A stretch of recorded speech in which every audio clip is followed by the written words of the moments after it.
Welcome to Daily Scripture Reading. I do not own the rights to this music. 2 Samuel chapter 3. This is the Amplified Version. The house of David strengthened. There was a long war between the house of Saul and the house of David, but David grew steadily stronger, while the house of Saul grew weaker and weaker, to the point of being powerless. Sons were born to David in Hebron. His firstborn was Amnon, by Ahinoam of Jezreel. His second, Chileab, by Abigail the widow of Nabal of Carmel. The third, Absalom, the son of his wife Maacah, daughter of Talmai, the king of Geshur. The fourth, Adonijah, the son of his wife Haggith. The fifth, Shephatiah, the son of his wife Abital. And the sixth, Ithream, by David's wife Eglah. These sons were born to David in Hebron. Abner joins David. Now war continued between the houses of Saul and David. Abner was proving himself strong in the house of Saul.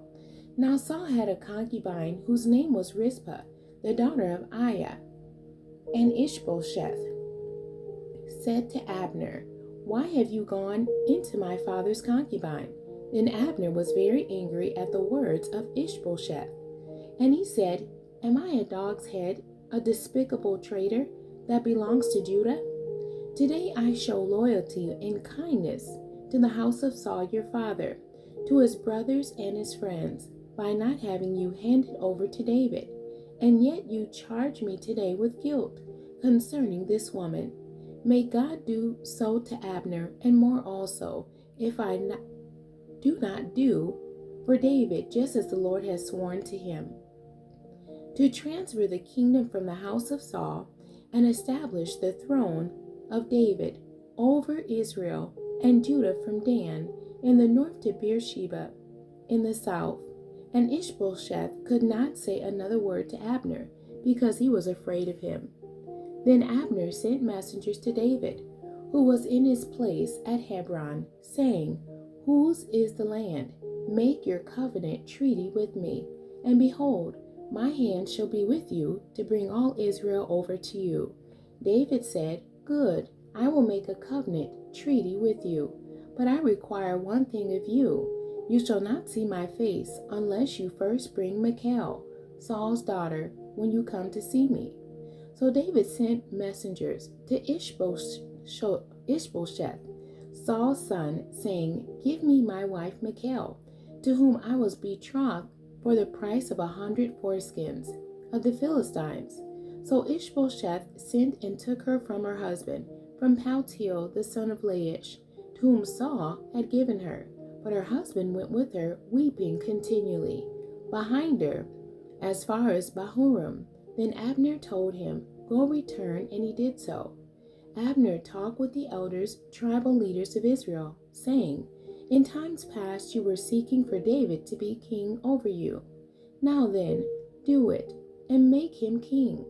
For the Lord has spoken of David, saying, By the hand of my servant David, I will save my people Israel from the hand of the Philistines and the hand of all their enemies." Abner also spoke to the men of Benjamin. Then he also went to tell David at Hebron everything that seemed good to Israel and to the entire house of Benjamin. So Abner came to David at Hebron and brought 20 men along with him. And David prepared a feast for Abner and the men with him. Abner said to David, "Let me stand up and go and gather all Israel to my lord, the king, so that they may make a covenant treaty with you, and that you may reign over all that your soul desires." So David sent Abner away, and he went in peace. Then the servants of David came with Joab from a raid, and brought a great quantity of spoil with them. But Abner was not with David at Hebron, because David had sent him away, and he had gone in peace. When Joab and all the army that was with him arrived, they told Joab, "Abner the son of Ner came to the king, and he has sent him away, and he has gone in peace."